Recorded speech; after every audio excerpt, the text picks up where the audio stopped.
So, was that expected, or what were your feelings going into the match? Yeah, it was a job well done, I felt. And,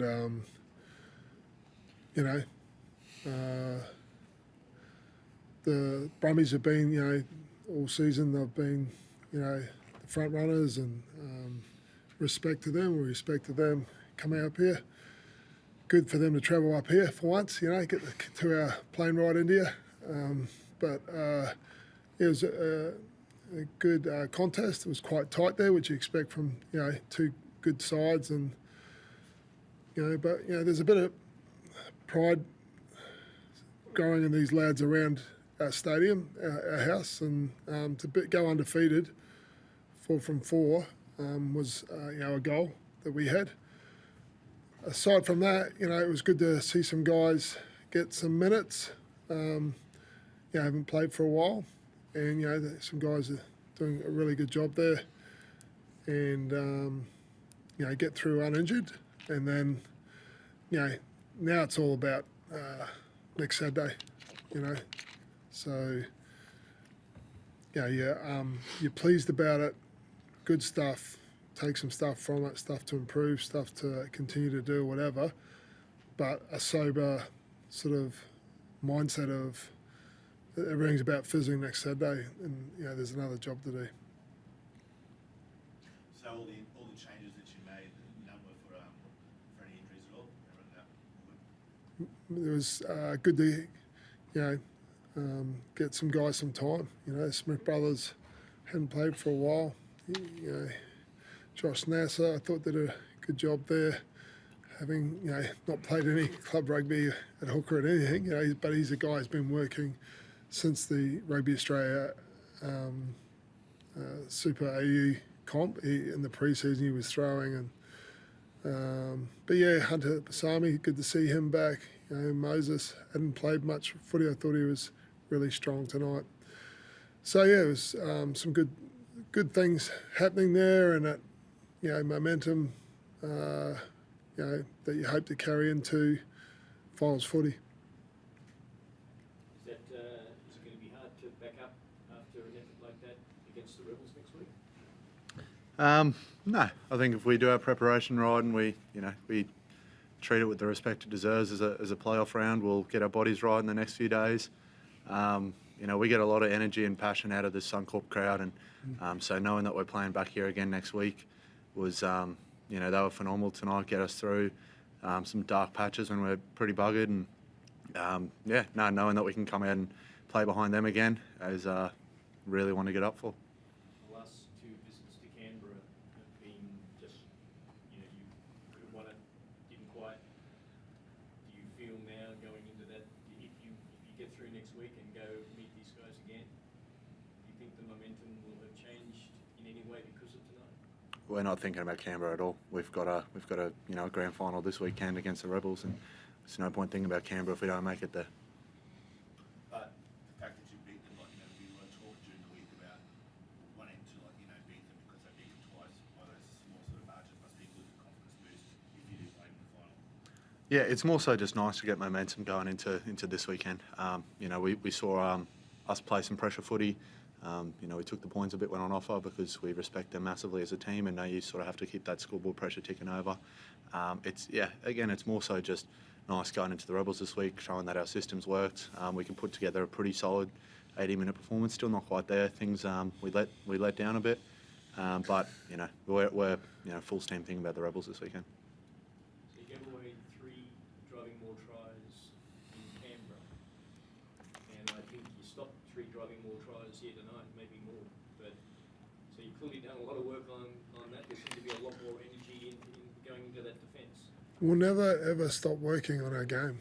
So it doesn't matter if it's 5 years from now and whatever we're rated. You can never do that. You want to work on your game. Work on your weaknesses, work on your strengths. So, just in general, we will continue to work. That's what we are about. So, we've been working on the defending the maul, on our own maul, on our D, you know, in every area. Like we just have a hunger for, you know, I keep saying it each time, probably gets sick of hearing me, but we just want it to get better, you know, a complete game.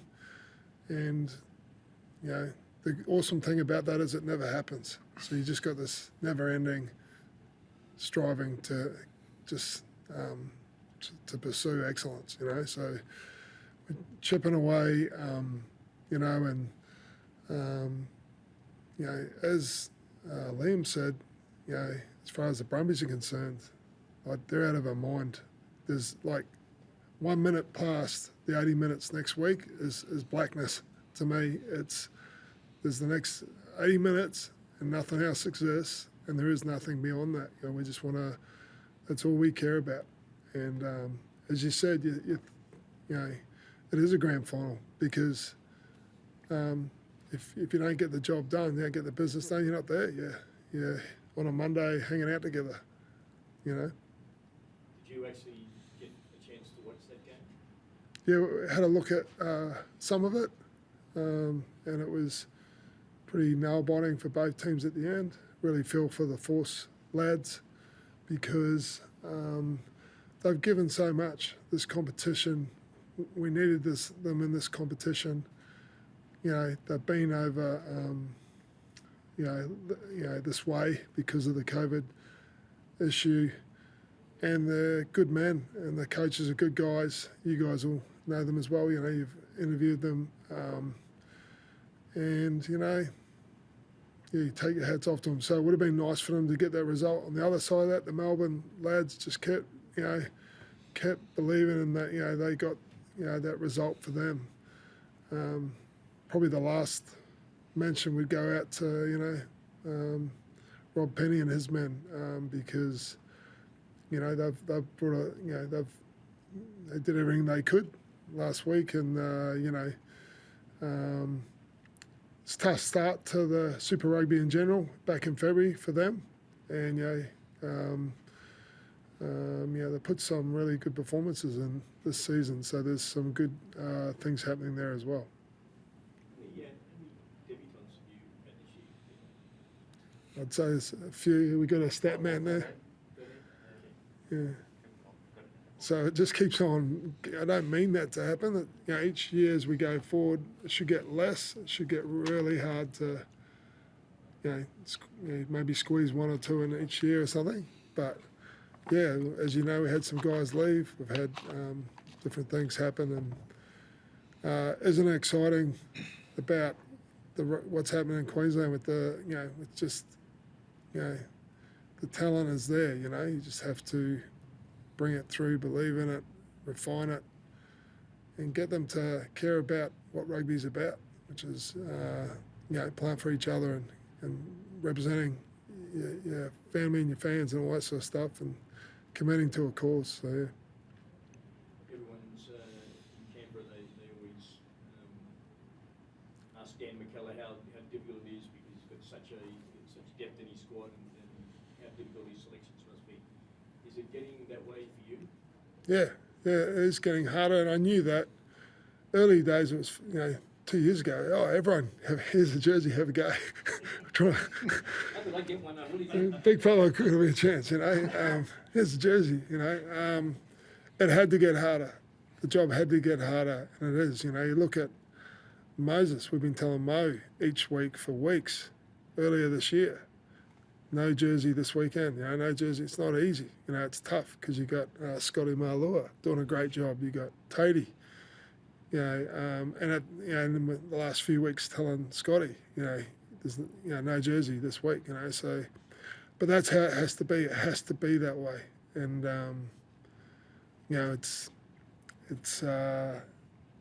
just, as you know, that's what it has to be. And the quality of a team, the teams I was in that were good. Sometimes you had All Blacks on the bench. You know, you had international guys who didn't make the 23. When you see that, when you see the bench, the quality of a bench, or the guys who didn't make it, really gives you a good feel for where the team's at. You know, that's often what I would look at in an opponent. I look at what they have on the bench and maybe who hasn't played, and you know, so that's what we want to keep growing that. making it harder and harder to, for to that jersey. You get that jersey, you treasure it, you value it, and you have your time in it. You don't take it for granted, and it's not just some jersey. It's precious, I was going to say, both Owen Nalatoa and Dan both were critical of Taniela's scrummaging. Same old, eh? So that's what we hear from most weeks. So yeah, I don't know what I'm supposed to say about it. He's been doing the business all year. So if he's been doing it all year, if it's a one-off, like he wasn't tearing them apart tonight, but he was just going about his work tonight, got his job done. He had a 2-hour sleep last night. He told me after the game, but he wasn't feeling that great. But that's not why we brought him off. But you've got a guy who's. I've talked about him, so I don't want to go any more about him. But Do you think they target him because they recognise him as a threat? It's the tight head prop. It's the cornerstone of the pack. There's a 138 kilo cornerstone there with a 122 kilo tight head lock and a pack that loves the scrum. You saw the Smith brothers come on with young Josh Nash as well. So the coach that loves the scrum, a scrum coach, and Cameron Lillicrap, who was renowned, Tom Lawton and those men, Andy Mack. So the cool thing was, coming from New Zealand, I didn't know what was here. I didn't know what around scrummaging in Australia. Didn't understand, and then I met Cameron Lillicrap, and then I remembered Tommy Lawton and them. I remember them just eating scrums, and there's guys here who know, this scrumming has been in Australia, and Cameron Lillicrap is world class. I've worked under Mike Cron, and other guys, Greg Feek over in Ireland, different people, and Cameron Lillicrap's world class scrum coach. He's a physiotherapist. Like, that's the crazy thing. He has an embroidery business. But, you got that there. So, man, I use him. It's great to have him. Cool. Thanks, guys. Thanks, guys. Thanks, Marco. Thanks, Billy. Thank you.